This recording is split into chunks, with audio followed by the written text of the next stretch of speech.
what Krishna wills to do, he will do it. So anyway, did we get...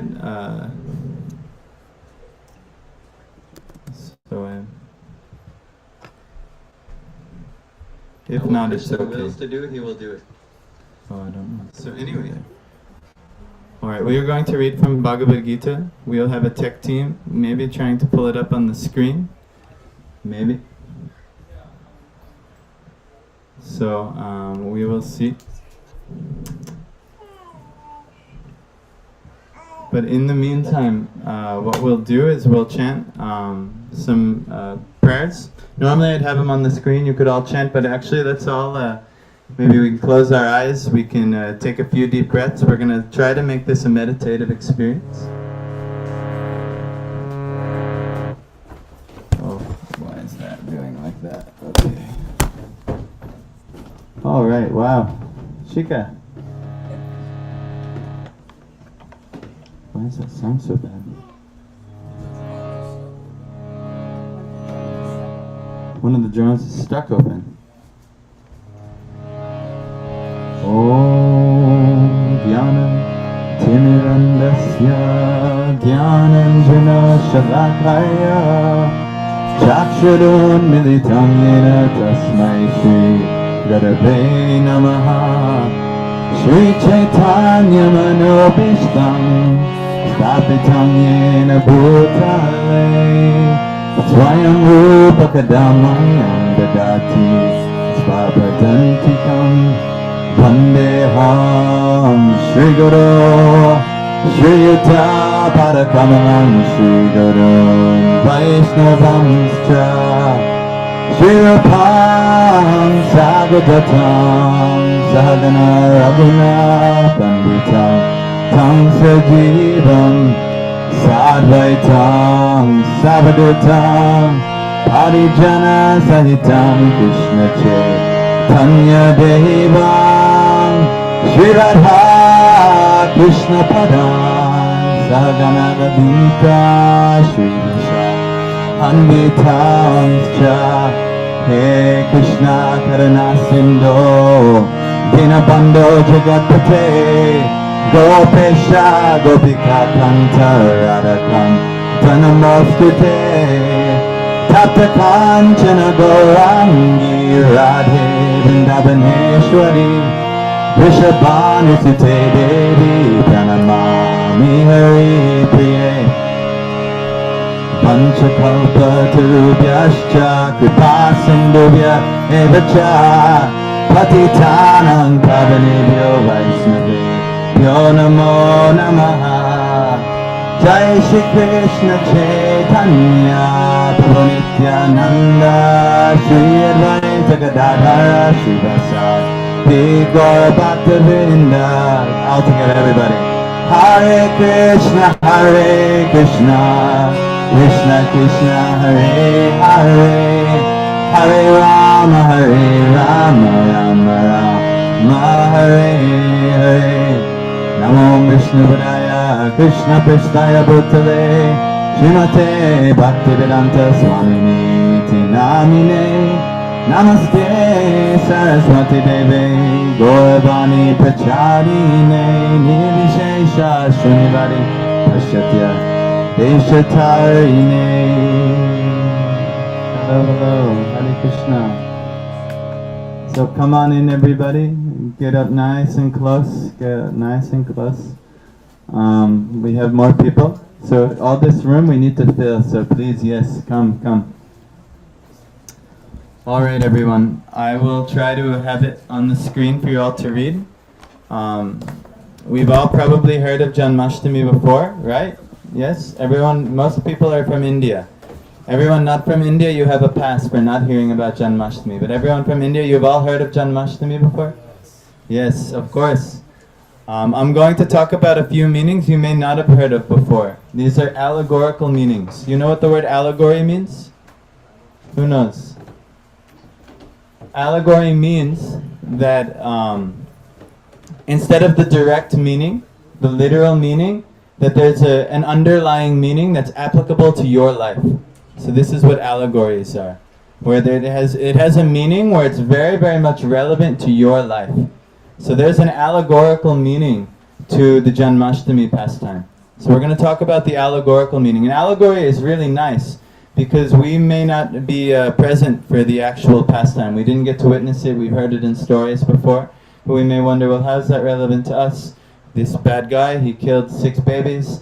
And on top of that, then Krishna came, and then Krishna killed a bunch of demons. But what's that have to do with me? There's many things, actually, it has to do with us. Because Janmashtami isn't just Krishna appearing in this world. Janmashtami is Krishna appearing in your heart, actually. That everyone has a deep connection to Krishna. Every one of you has a deep connection to Krishna. Every one of us does. But we, due to our ignorance, we are turning away and looking towards things that have nothing to do with us. That's this world, this material world around us. It's got a lot of glitter and glam and, all of the material pleasures that this world has to offer. From good food, from eating, sleeping, mating, and defending. There's so many, gathering houses and property and wealth and all these things. Jesus, many of you have heard of Jesus, right? Jesus, he actually summed it up very nicely. He says, we can serve one of 2 masters. He says, we could either serve God or we can serve mammon. Mammon is worldly wealth and the pleasures that worldly wealth buy. Guess what most of us have chosen already? Yes, we spend most of our time on how to build our career, most of our time on how to build our wealth, most of our time on all of these things. And maybe a little bit of once a week or once a month or once a day I'll do a little puja, little thing for Bhagavan, yeah, no problem. But actually it should be the opposite. We should do just enough of the material gathering just to keep body and soul together, make sure we're alive and our dependents are okay, our family's okay, everyone, no problem. And then the rest should be actually focused on God. This is the ideal. But actually, in order for that to happen, that means Krishna has to take birth in your heart. Where Krishna has to become revealed to you in the heart. He's always present, actually. You have a connection to God, but due to our ignorance, we are turned away from God. At the foundation of everything is God. You can't turn any which way, whether you're trying to break down all the material atoms, you're going to find God at the end. Actually, that's what our scientists are doing. They're looking for the God particle, the Higgs boson, right? They call it the God particle. Why? Because it's the fundamental of reality, and what they're going to find is God. The Vedas understand this Brahman, this fundamental spiritual reality. At the end, you're always going to find God. But for those who are fortunate, blessed, the Lord will reveal Himself to them. And we're going to talk about how that happens. Allegorically, in your life, right here, right now, Krishna can appear. In which way? We will talk about. But before that happens, we'll also talk about the literal pastime. The fun, the lila, the katha. All of this is there. But first we're going to talk a little bit about tattva. Because if we just tell stories, you may miss the whole point. So there has to be some foundational siddhanta, conclusions that have to be understood. If you don't understand the foundational siddhanta, then unfortunately we'll just twist things and make them our own stories, rather than what is the actual factual meaning. What is the hidden meaning? What is the Lord trying to reveal? The Lord acts in such a way, His leelas are what's called didactic. Didactic means acts in such a way and to teach others. So actually we'll give some evidence from Bhagavad Gita about this. So, let me see here. Oh, that's not what I want. Oh, it's also not what I want. Alright. I wrote down the verses I wanted to do today, but now I have to pull them all out from my memory. So that may be difficult, it may not be difficult. We'll see what happens.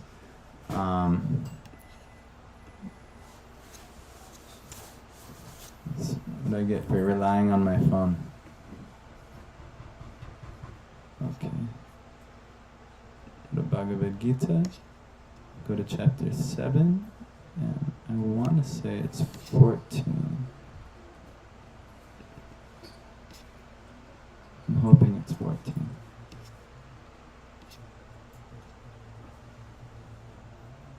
No, that's not what it is.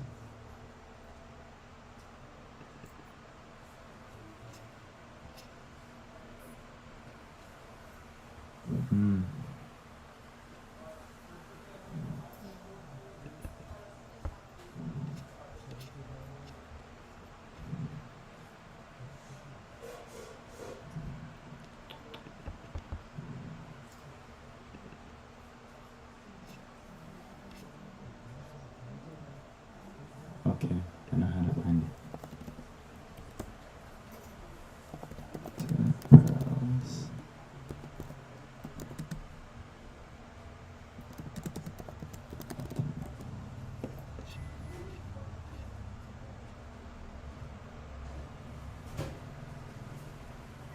Okay, it's 7-7. Okay, repeat after me. Mata parataram nanya kinchidasti dhananjaya mahi sarvamidam protam sutre mani ganaiva mata parataram nanya kinchidasti dhananjaya mahi sarvamidam protam sutre mani ganaiva. Anyone want to give it a try?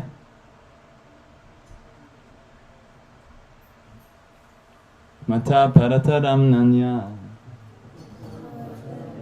kinchidasti dhananjaya mahi sarvamidam protam sutre mani ganaiva. Mata, beyond myself. Parataram, superior. Na, not. Anya, anything else. Kinchit, something. Asti, there is. Dhananjaya, O conqueror of wealth. Mayi, in me. Sarvam, all that be. Idam, which we see. Protam, strong. Sutre, on a thread. Manigana, pearls. Eva, likened. O conqueror of wealth, repeat after me. Arjuna, there is no truth. Superior to me. Everything rests upon me. As pearls are strung on a thread. Okay, let's see if there's much. There's a good amount here.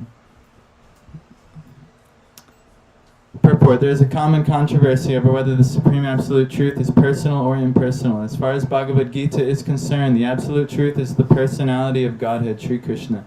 And this is confirmed in every step. In this verse in particular, to stress that the Absolute Truth is a person, that the personality of Godhead is the Supreme Absolute Truth, is also the affirmation of the Brahma Samhita. Ishvara Parama Krishna Sachidananda Vigraha.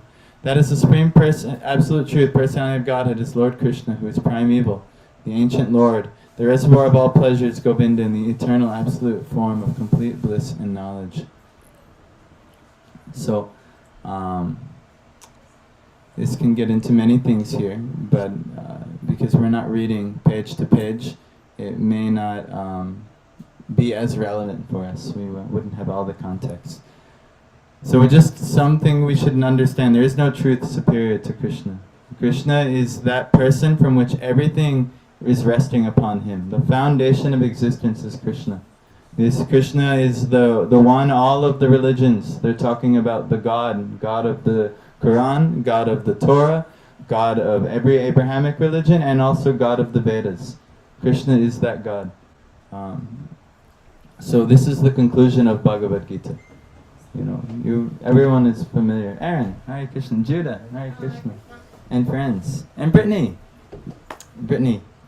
Hare Krishna.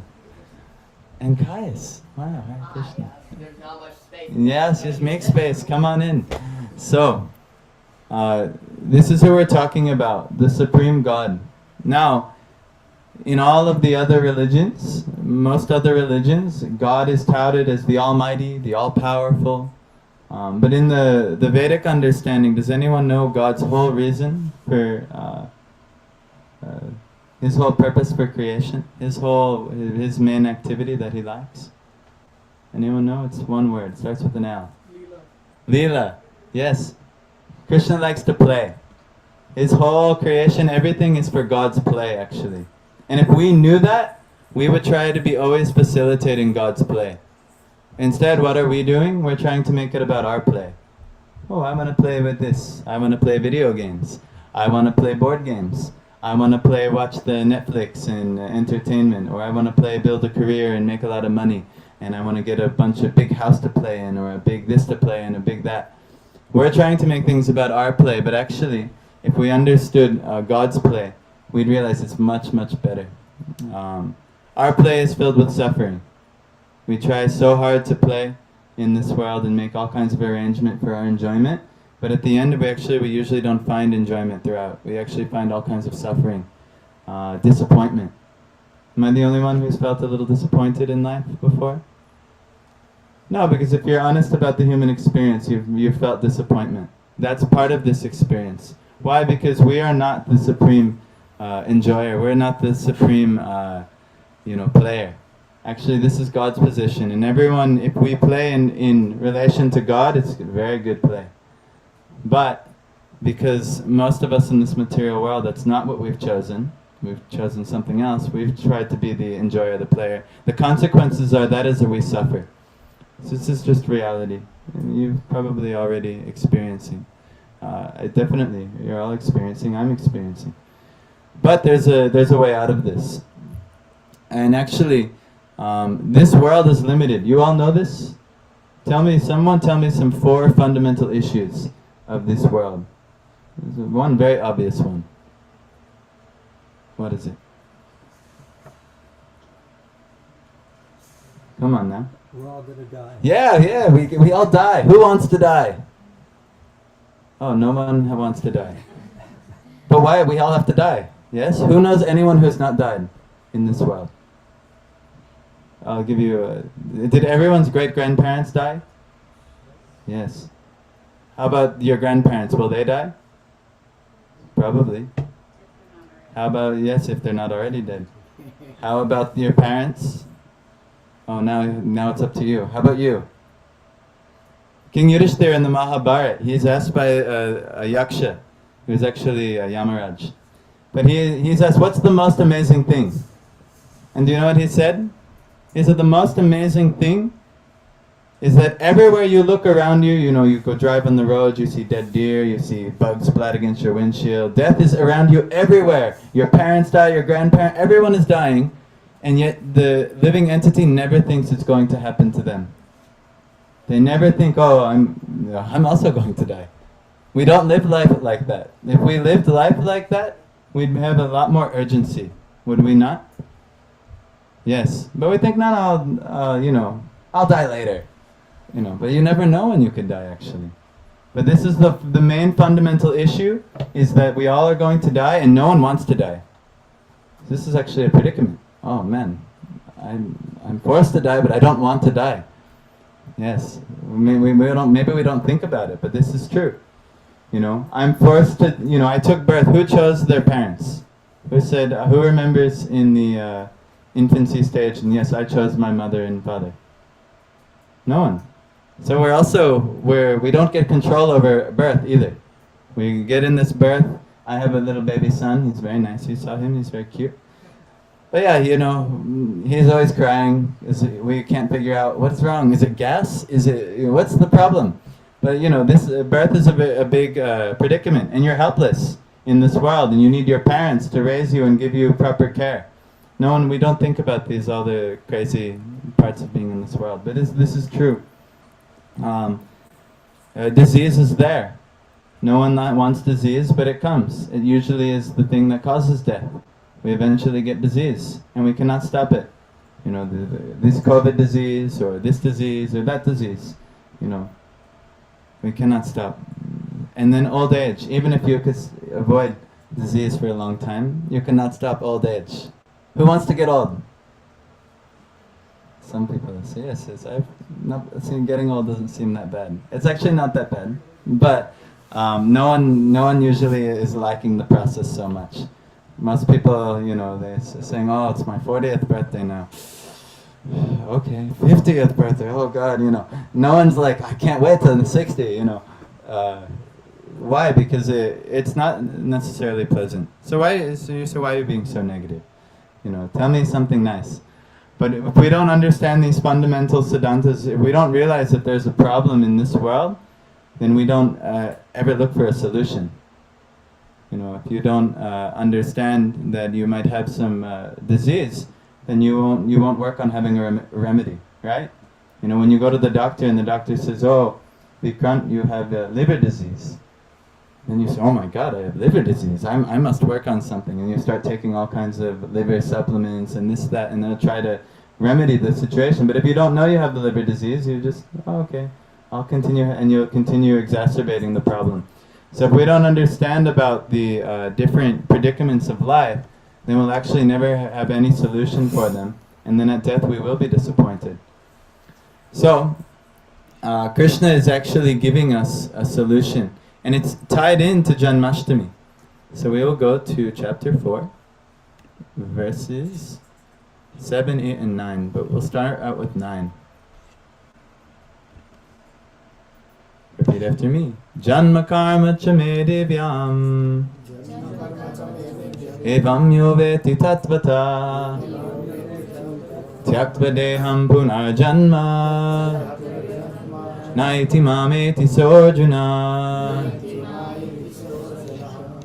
That means one who knows the transcendental nature of my appearance and activities, his janma and his karma. And it's Jame Divyam, the divine nature of these activities that he's doing. They do not, upon leaving the body, take birth again in this material world, but attains my eternal abode, O Arjuna. So why would we want to not take birth again in this material world? Yes, Kais. There is so much wrong. Yeah, there's a lot of wrong. Like an infinite list of wrong. Yeah, lots of suffering and miseries and things like this. Yes, this is a good point. But yeah, this is why the 4 things I just talked about. No one wants the predicament of birth, the predicament of disease, old age, and death. This world that's the nature of it.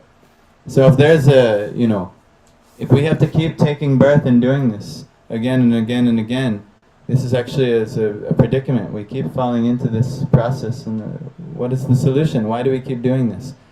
But he's actually saying that there's a world, an eternal abode. Does that sound nice to anyone? All the religions, they're speaking about an eternal abode or eternal heaven. This sounds like a good place. Imagine, oh, no one dies. My friends don't die. I don't die. The 3 types of miseries are not happening. The 3 types of miseries are the miseries adhyatmic, miseries of your own body and your own mind. You may be depressed, maybe you stubbed your toe, or maybe you got hit in the arm by something. But even if you can keep your body and mind from having any miseries, maybe your back hurts, something like that. But then there's other miseries, adhyatmic miseries. Maybe you'll go outside later and an insect bites you. Ow. Not adibautic. Adibautic is miseries from other living entities. Maybe someone cuts you off later. Maybe you were trying to talk to a nice girl at on campus, and then someone else started talking to her instead. This is for all the young men, or for the ladies. The guy you liked. Someone else is now talking. So like this, these are adibautic, other living entities causing us misery. And then last is adidaivic miseries. Maybe there's a worldwide pandemic. Maybe there's a volcano just erupted and took out your village, or a dam flooded, or something like this. The adidaivic from the devas, the beings beyond our control. So these are the problems of the material world. But Krishna is promising actually that there is an eternal abode, and in his eternal abode, none of these miseries are here. This sounds almost too good to be true. Yes? Please come closer, by the way, because there's more people who will come in, and so we cannot. We have to make sure that they all have room. They can get in the door. Everyone, please come closer. I'll even move this closer on my face. So, so Krishna is saying, but just by understanding the transcendental nature of his appearance and activities, upon leaving the body, you don't have to take birth in this world anymore. So that's wonderful. If you know how why Krishna comes and why Krishna acts, you are no longer bound to have to suffer in this way anymore. You don't have to suffer death anymore. You don't have to suffer old age, disease. In this life right now, maybe you do, but actually, maybe you don't. So we'll talk a little bit about that. But before he says this, we'll go a little bit, maybe I can just go one verse back. Maybe it'll let me do that. Yes, very good. Maybe I'll go 2 verses back. Just to give a little context. He also says, why does he come? Yada yada hi dharmasya Klanir bhavati bharata Abhyutanam adharmasya Tadatmanam srajamyaham. Whenever and wherever, you say, there is a decline in religious practice, O descendant of Bharata, and a predominant rise of irreligion. At that time I descend myself.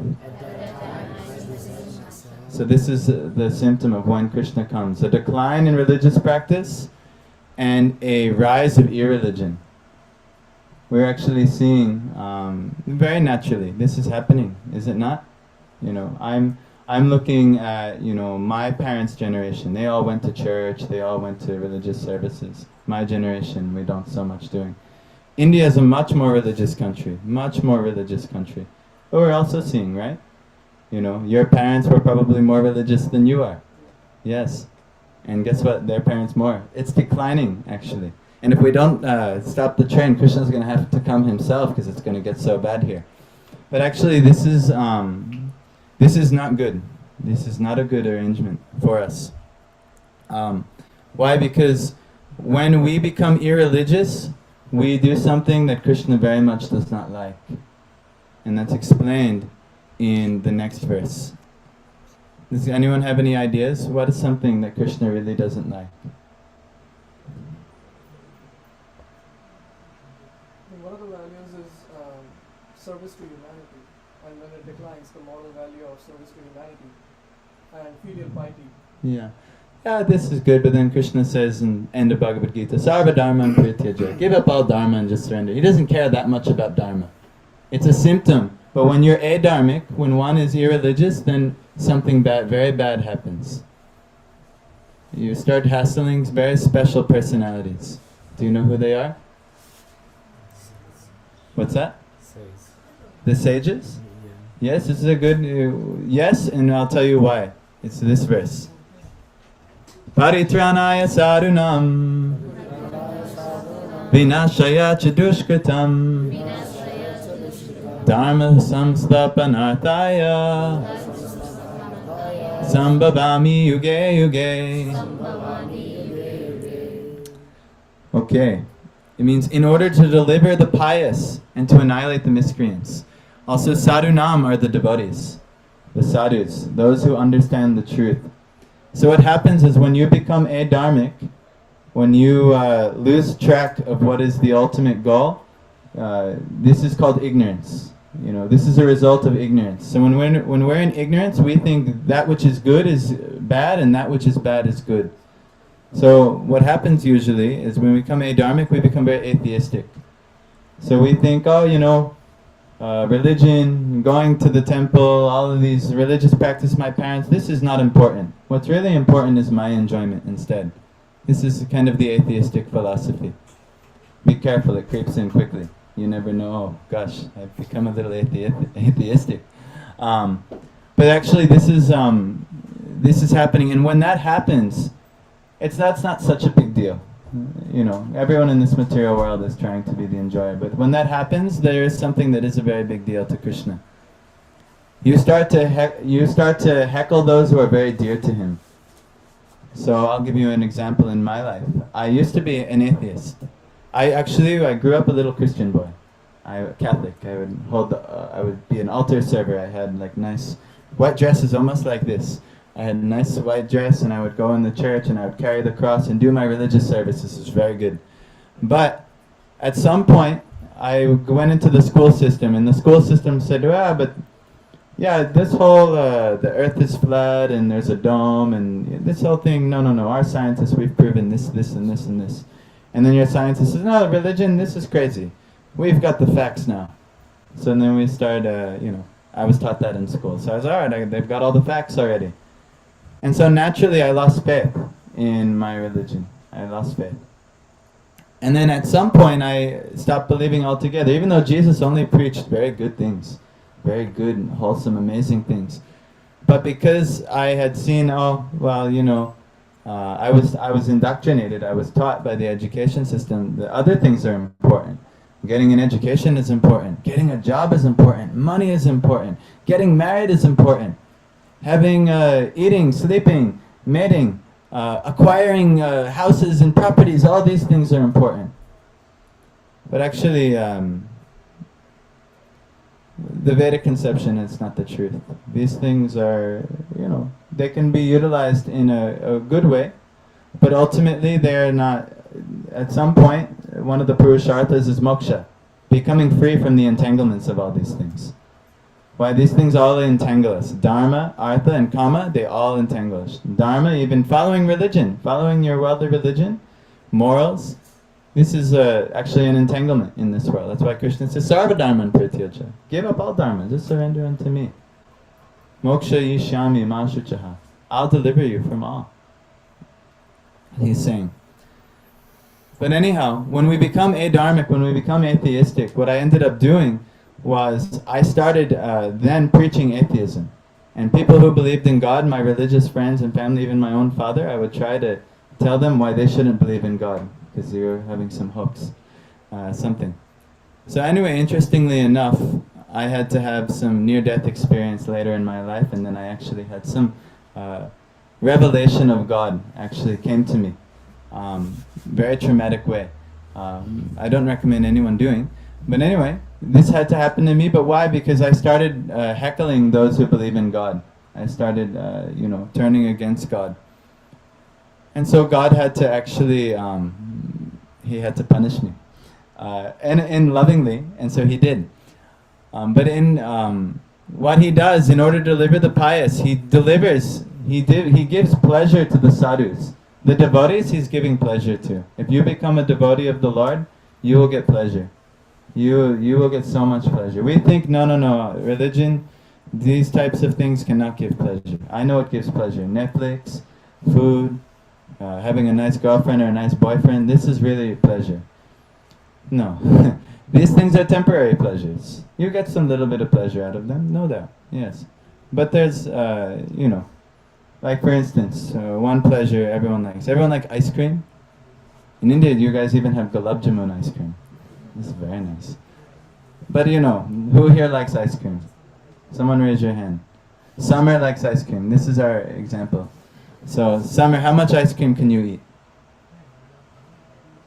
I don't know. What's the most you've ever eaten? He doesn't know. That's okay, maybe Shweta knows. What's 3 scoops. 3 scoops? That's it? My gosh. I can eat 3 tubs. But anyhow, after the first 3 scoops, and then maybe after another more 3 scoops, then what starts to happen? Your belly starts to ache, right? Yes, you've all experienced, you ever eat too much? Yes. So this is actually proof that these things don't make you happy. You get a little bit, oh, this is good, but the more and more you take them, the less and less happiness, and actually the more and more misery that comes. Like for instance, 95% of diseases are actually due to uncontrolled eating, improper eating. The father of all the doctors. Anyone here studying to be a doctor? Who is studying? Do you know at least what type of oath do doctors take? Hippocratic oath. Not a hypocritical oath, a Hippocratic oath. Because why? Because the Hippocrates, he's the father of Western medicine. And he knew something very smart. He said, let thy food be thy medicine and let thy medicine be thy food. Right? You've all heard this? When most people don't know, he also said after that, and if one is eating when diseased, you're feeding disease, and if one is fasting, you can kill disease. He also said that, but most people... On Janmashtami, actually, it's good you fast. You fast till 1 a.m. Who has fasted today? Anyone? Wow. You shouldn't tell people you're fasting. But no problem. I baited you all. So no problem. But this is very good to fast on Janmashtami. We're actually going to talk, when we talk a little bit about the allegorical meaning of Janmashtami. We'll talk a little bit. But yes, this is... all these diseases can be actually remedied by not feeding them. Why was I talking about that though? Who remembers? Because I don't even remember. Someone help me find my train. Ice cream, yes. Ice cream gives all kinds of misery, actually. It's not giving, you think it gives pleasure, but it only can give a little bit of pleasure, and then eventually it causes a big problem. All of the pleasures of this world are like ice cream. A little bit, mating, acquiring, working hard for wealth and power and prestige. All of these things, they give a little bit of pleasure, but actually they end up giving misery. So we don't realize, but it's a fact. We can observe this. This has happened with everyone in history, and it's going to continue happening as long as this material world exists. That's how it works. Sense pleasure does not give happiness. It gives a flickering happiness, but they're limited how much happiness it can take. Your tongue can only take so much happiness. The belly can only take so much happiness. The other regions of the body can handle only so much happiness. So what can actually give happiness is God, actually. This is we chant the name Ram. What does Ram mean? Yes, you're all Indian. Yes? What does Ram mean? Not just the personality. What does that personality give? Pleasure. Yes, the reservoir of all pleasure. That's what Ram means. He's giving pleasure. So actually, if you understand, if Krishna takes birth in your heart, like this day is going to represent, real pleasure can come. So I'm just setting some foundational siddhanta here, so you can know. And why does Krishna come? To give pleasure to his devotees. So if you want pleasure, become Krishna's devotee. If you don't want pleasure, then you try to become your own devotee and you make it work in this world. But guess what? You've already tried to do that for so long, and what you find at the end of the day is you find all kinds of suffering is coming in your life. That things aren't perfect. Things haven't worked out exactly how you've wanted them. Yes, is that true? Who here has a perfect life? Everything's worked out exactly as you wanted it, all the time? No, none of you, right? None of us. But the devotee of Krishna, it's always, everything always is going good. Why? Because Krishna's will is being done, the devotee is happy. But it takes some training. But in order to deliver the sadhus, deliver the devotees, and annihilate the miscreants, those who are heckling the devotees, as well as to reestablish Dharma, I invent myself millennium after millennium. So this is why Krishna is coming. And we're going to talk about, at the time, now we'll do the pastime. So, long ago, over 5,500 years ago, Bhumi Devi, the goddess of earth, she was burdened by so many miscreants, so many irreligious kings, so many atheistic personalities. They were causing her a great burden. Why? They were building great armies, they were stealing all the wealth, they were giving trouble to so many people. Does that sound familiar? It's what our politicians are always doing nowadays too. Burdening the earth. Having wars, all kinds of big wars. Now we have nuclear wars and this, that, bombs, things and like this. So this was happening 5,500 years ago. Many great demonic personalities like Kamsa, Jarasandha, and many great powerful warriors, were burdening the earth. So Bhumi, in the form of a cow, she went to who? Do you know who she went to? Not yet Vishnu. She went to the maintainer of this universe. Anyone know his name? Not the maintainer, I mean the orchestrator, the creator. Krishna. Krishna's the original creator, but it's Brahma. Brahma. Brahma. So Brahma is, he is, but he doesn't have all the answers because he also was created. Who created Brahma? Vishnu, yes. We all know the creation story. Very good. So Brahma is, he's hearing out Bhumi, and he's saying, okay, we can try and solve this, but I think we should go to Vishnu. Maybe Vishnu can solve. He's the one who always comes and reestablishes Dharma. So let's go to the, there's an ocean where Vishnu is present. You may have heard of the ocean of milk. And, what's that? The Shira Sagar. Shira Sagar. Yes, the milk ocean.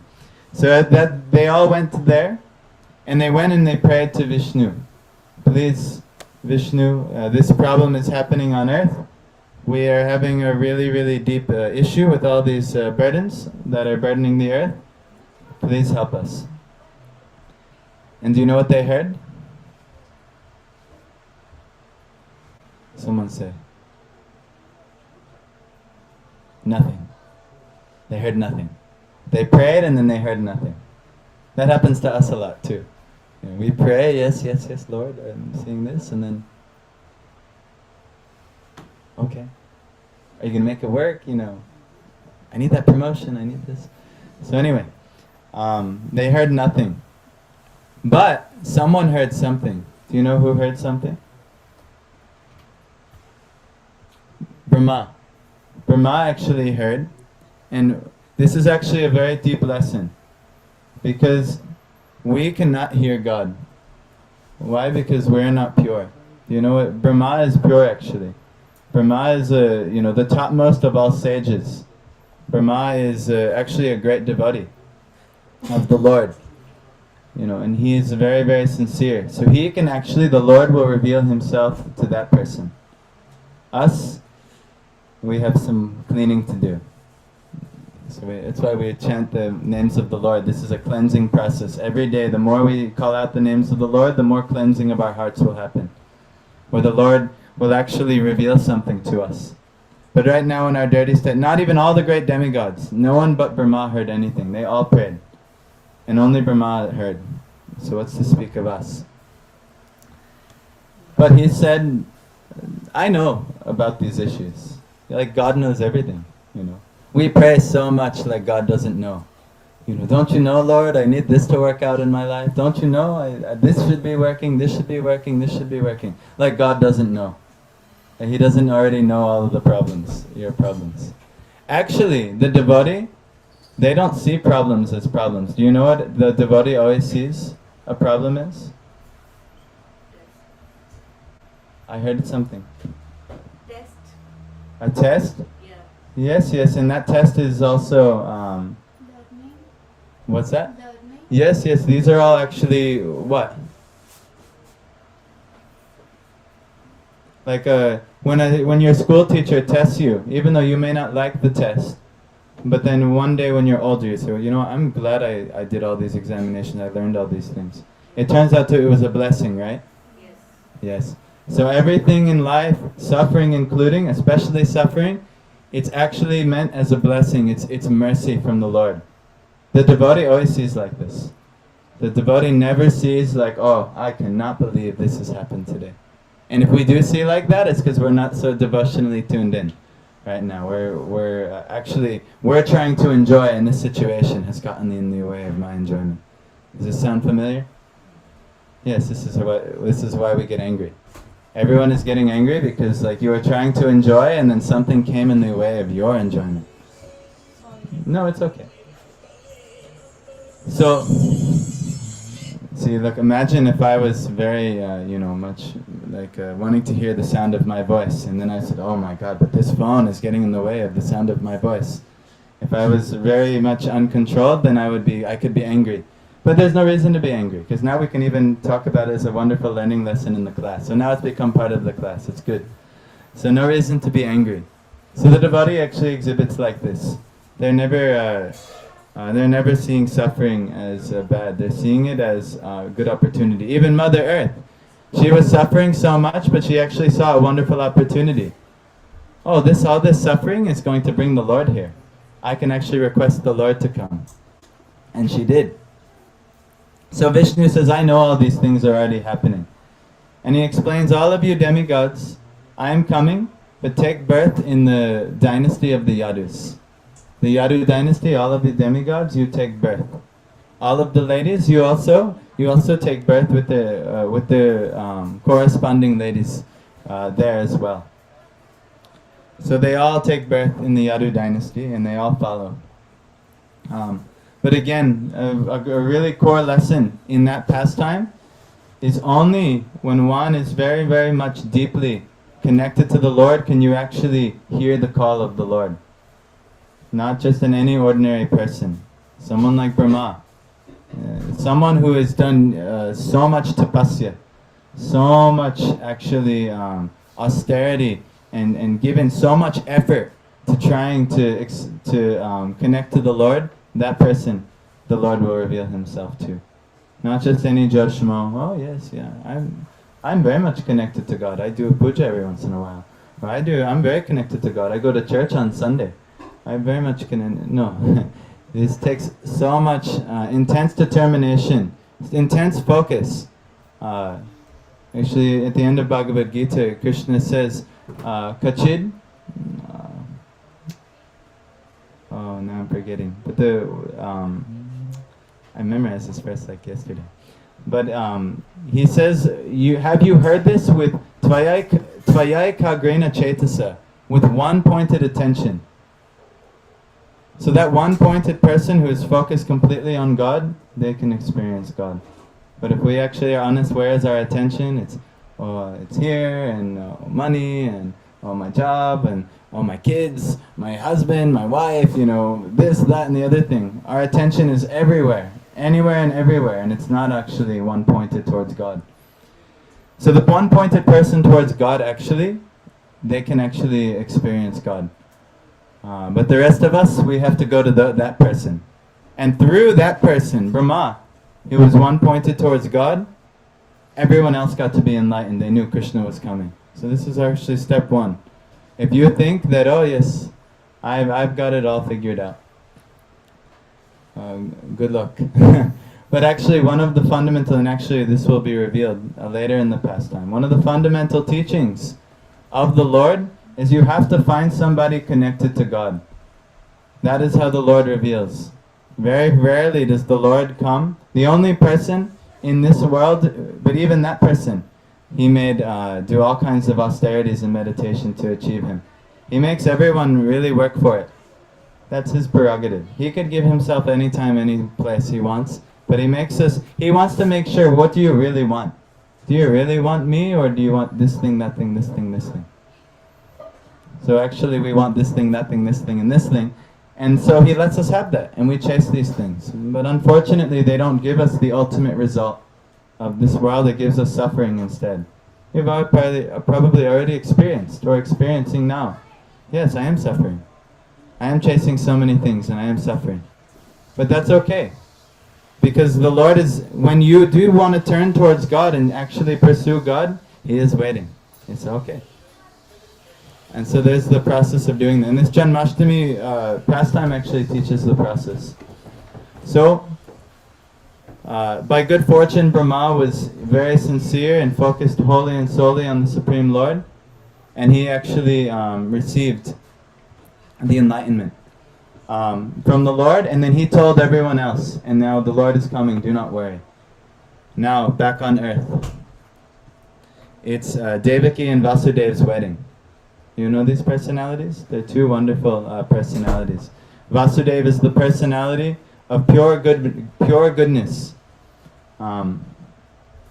and Devaki is his faithful and devoted wife.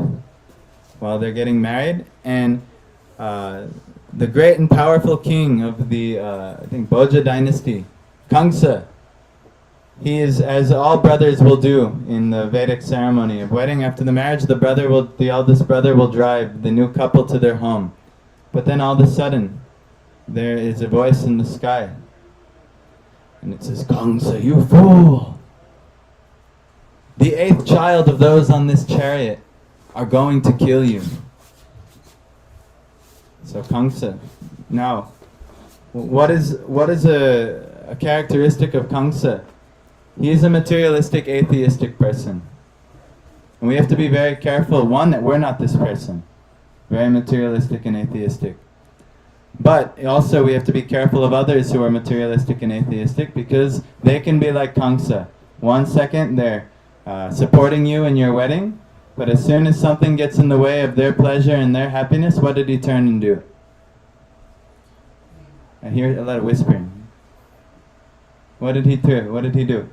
Imprison them? Before that, he was trying to do something else. Yeah, he was ready to kill his sister on her wedding day. He was ready to take his sword and chop her head off. Oh wait, your son will kill me? Forget the whole relationship. Let me kill you. This is actually, a truly materialistic person is like this actually. They will, be very sweet to your face. They'll speak sweet words to you. But if you ever get in the way of their pleasure and their happiness, they will turn against you very quickly. You've probably experienced that a lot of times in your life. You ever have breakups of friendships and things like that, or all of a sudden some conflict of interest was there, and then next thing you know, fighting and hating each other. Sometimes even killing is happening in this world. It happens. Maybe, probably not to you guys, hopefully not to you guys. But this is, when one is very, very materialistic, very atheistic like Kamsa, this is what will happen. They will turn against you and actually even kill you. So Kamsa turns against Devaki, but Vasudeva, he's seeing this is a very bad situation. My wife is here. And he starts speaking to Kamsa nice philosophy, Vedic philosophy. And he's saying everyone is going to die, But Kamsa didn't care about that. So then he says, well, if you kill your sister on her wedding day, then everyone will speak ill of you. You'll have a bad reputation.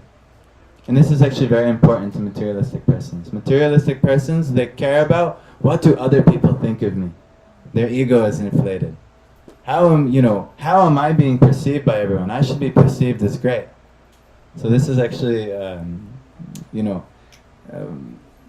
if you really want to flatter a materialistic person, or if you really want to please them, all you have to do is flatter them. Just tell them just how handsome you are, how great you are, how wonderful you are. The devotee, they never want to hear how great they are. They want to be humble. They say, no, the Lord is great, the devotees are great, everyone else is great, my guru is great, but please, I am not so great. But the materialistic person, they say, yes, tell me more about my glories. You have not spoken enough, tell me more. So Vasudeva is saying, you're a great king. You're this great, powerful person. How could you do something that everyone will judge you for and think ill of you? And so he said, yes, he's right. This is very true. And so Vasudeva is thinking though, okay, he knows I'm a man of my word, I'm a dharmic person. So what will I do? He says, Kamsa, it's not Devaki and it's not me that you're worried about, it's our children. So we'll give you all of our children. No problem. I'll give you all of the children. And so Kamsa knew Vasudeva was a man of his word. He always, in Dharma, you always follow your word. If you say you're going to do something, a dharmic person, and Vasudeva was known, this is a pure person who always follow his word. He was well known for this. So he believed him. And he said, okay, Vasudeva, I'm sorry I almost ruined your wedding, but if you say you'll give me your children, no problem. So this is very good. Now, so now we're going to do a little backstory.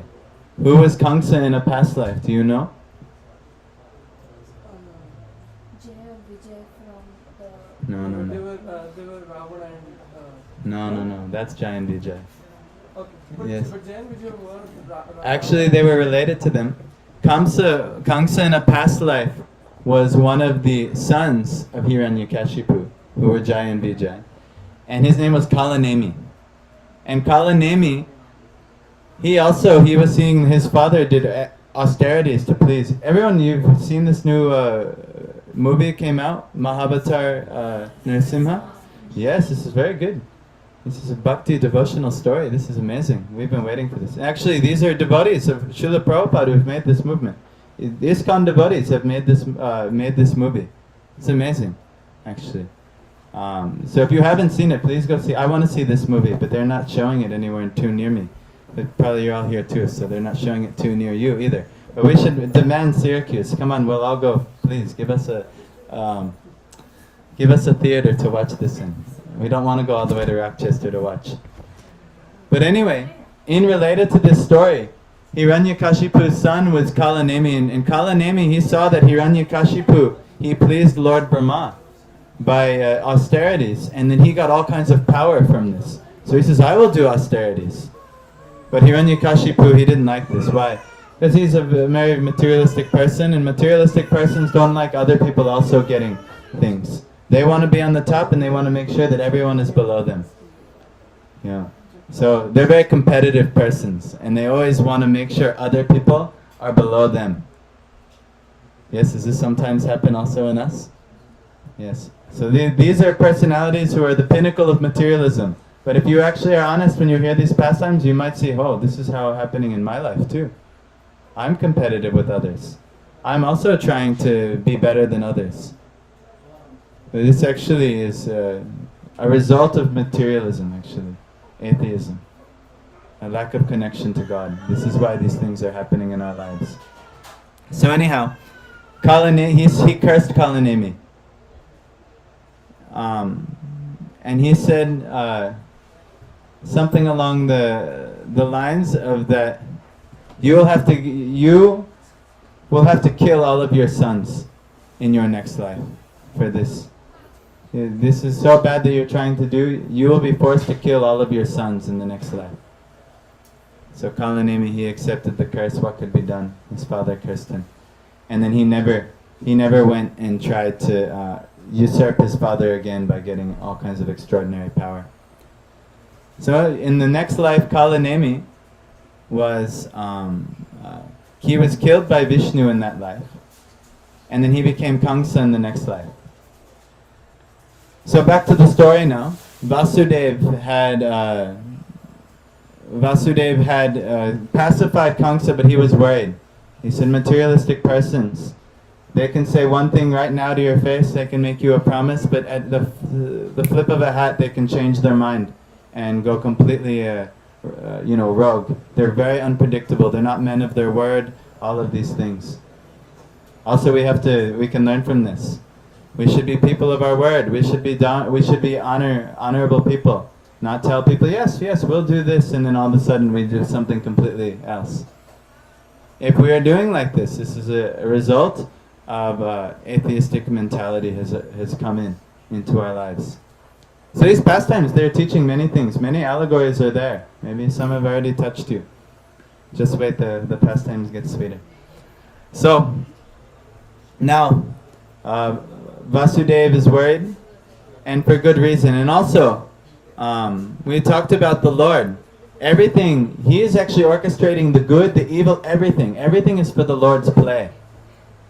And so, what is the one person who could understand the Lord in the pastime? You said it. The sage. Yes, the sadhu. So the sadhus. So there's a great sadhu, maybe you've heard of him. Narada Muni. Yes. So that sadhu, he realized, now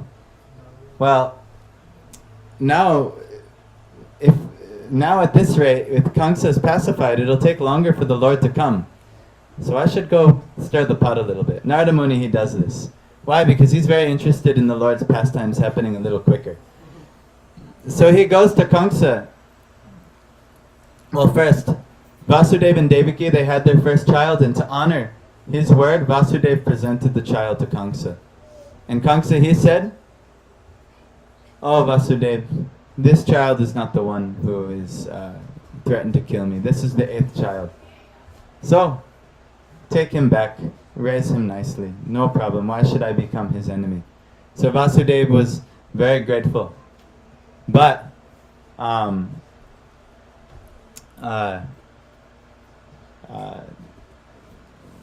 Vasudeva was very grateful, but ultimately what ended up happening was he was worried. Okay, he's given the baby back, but who knows what he will do in the future.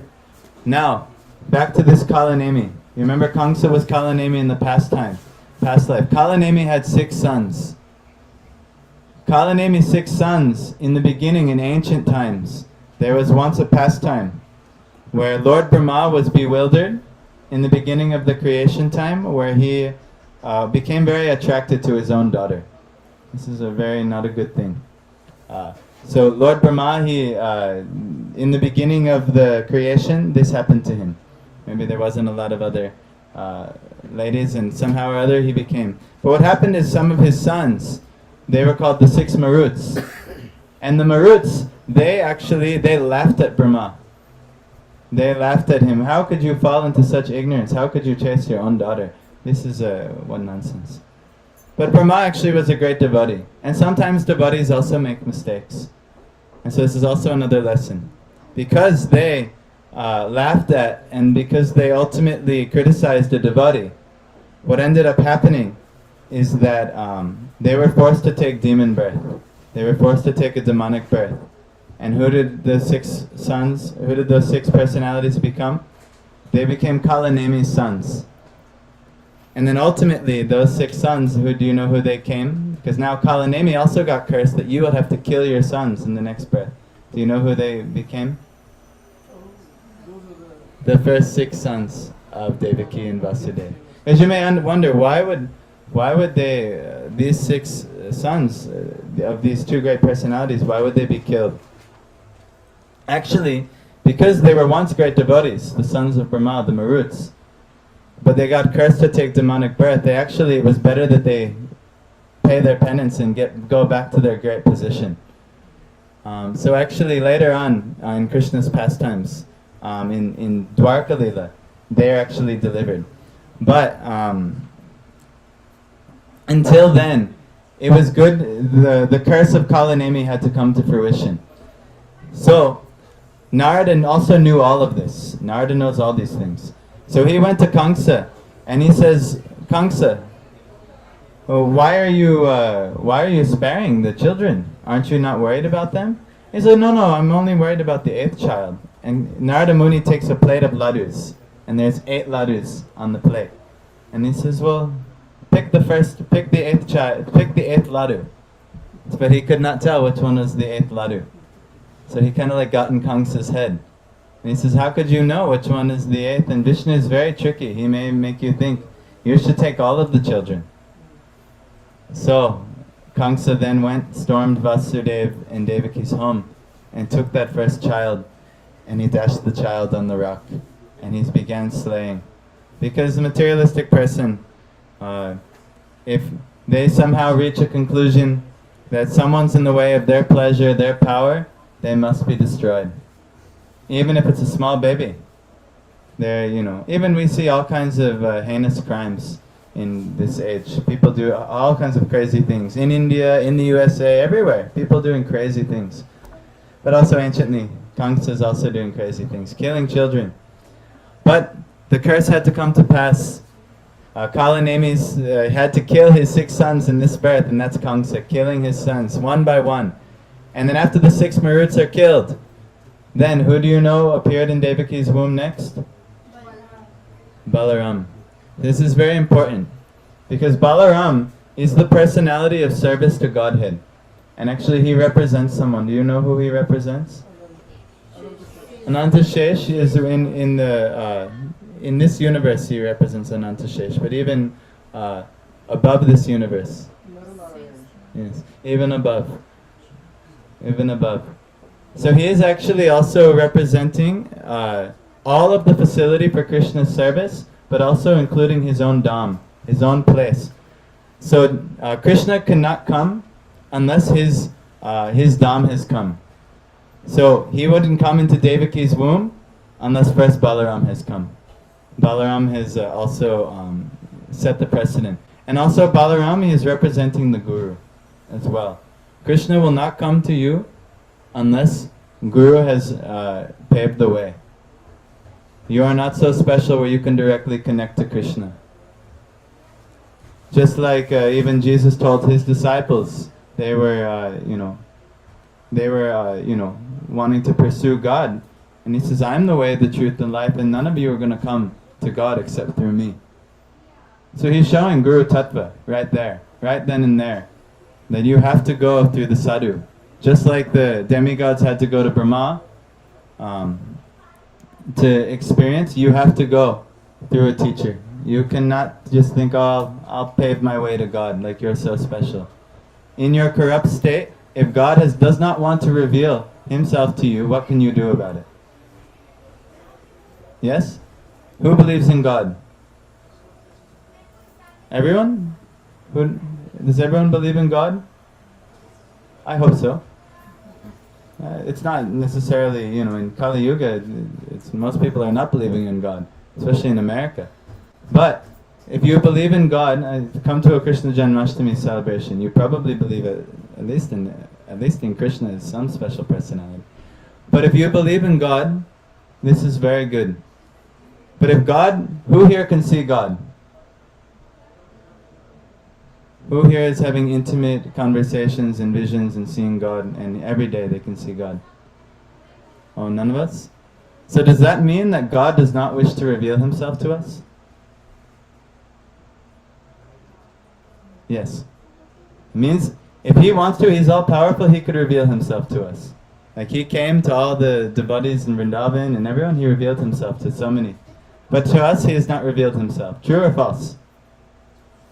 True, he's not revealed. So what can we do about it? If an all-powerful being doesn't want to reveal himself to us, what can we do? Yes, pray. Why? We can really do nothing. We can't force him. We can't say, yes, I will take heaven by storm. And I'll show you, God. I'll trick you. Maybe if I say this prayer so many times and this prayer so many times, what can you do? But actually all you can really do is melt his heart. Try to change his mind. I'm so sorry, God, I've not paid attention to you at all. And I've not done anything. So actually, the way that the Lord comes is through his representative. From his pure devotee. And they can give you God. And they will actually reveal God to you. Just like you get any knowledge in this world. It's coming from someone teaching you.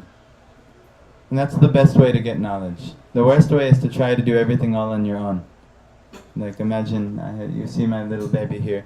But I said, you know what, baby, you don't need us as parents. We'll just send you out into the stream like Kunti did with Karna. And hopefully you figure everything else out. This would be very bad parenting. But we do this with ourselves. We in our approach to God. Yes, I'm God, you have not revealed yourself to me, but I'm going to do it all on my own, I'll figure it out. But God actually, he comes and he sends his devotee. So similarly, Balaram had to come first in Devaki's womb. But Balaram, he's a mystical personality. And he's also actually equally an expansion of Krishna. If the Dash avatars, he's one of the avatars of Krishna actually, the Vishnu. He's a great avatar.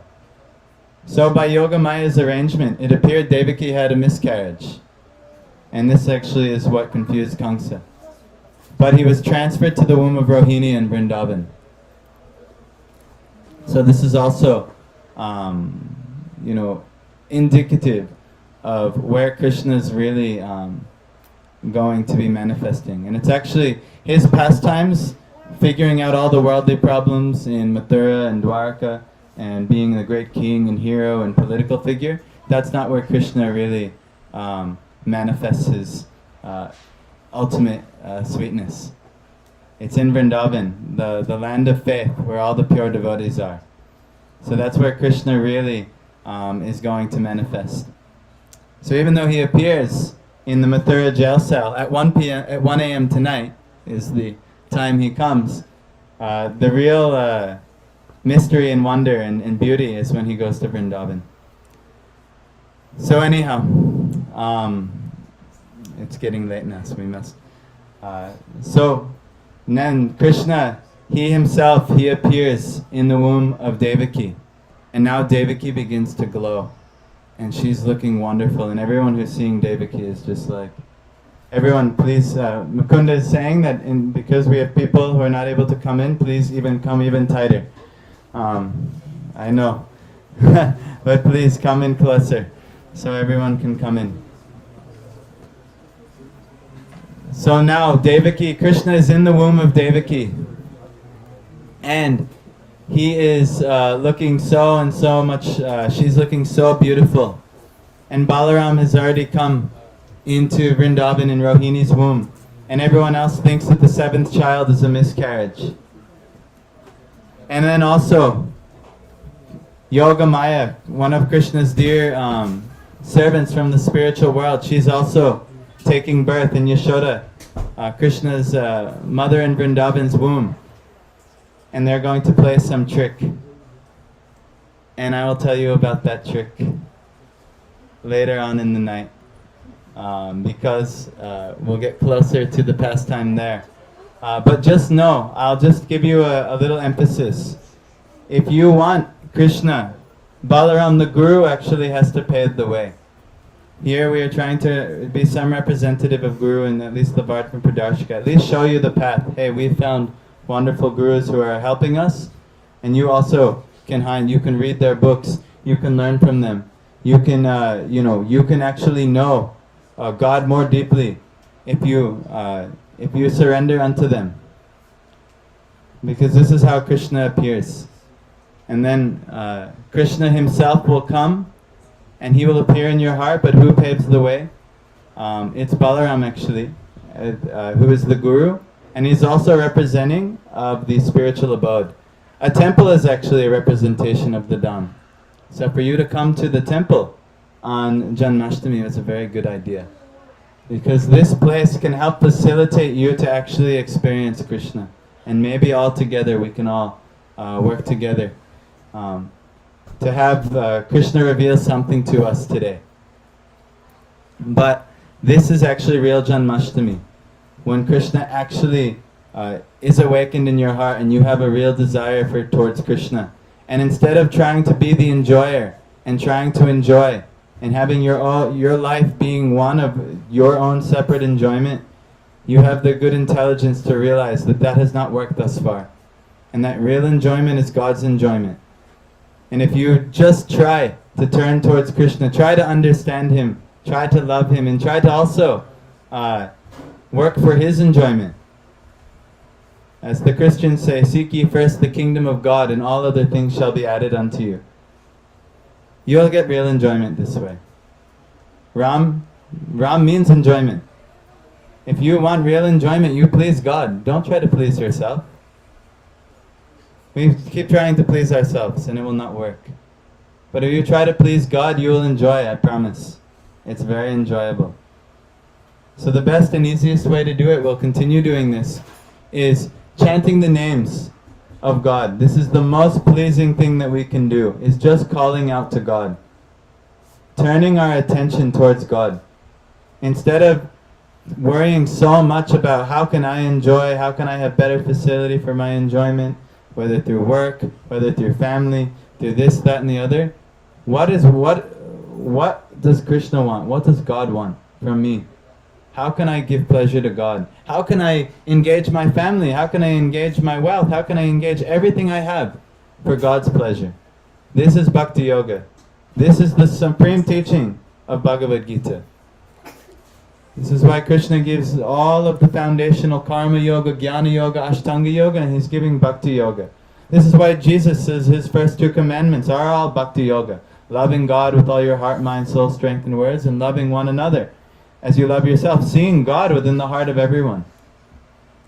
Respecting and loving everyone, because God, there also, the Lord is in the heart of this person, and this person, and this person, and so on. And this ant even, and this chicken, and so on. So we should love everyone. But anyway, if you want to hear the rest of the pastime, it will come later. So I'm going to entice you all to see if you'll stay for later. But right now, we're going to do something very special. Mukunda, are we ready? Yeah. We are doing the Abhishek, and actually, pretty good. We're only, no, actually, we're like an hour and a half late. Never mind. I thought we were doing okay. But, so anyway, we are going to do the Abhishek now. We'll do Kirtan during the Abhishek. And Mukunda is going, and he'll have some helpers here who will be assisting him in facilitating the Abhishek. But what's going to happen is everyone right in front of the altar, you're going to have to move out.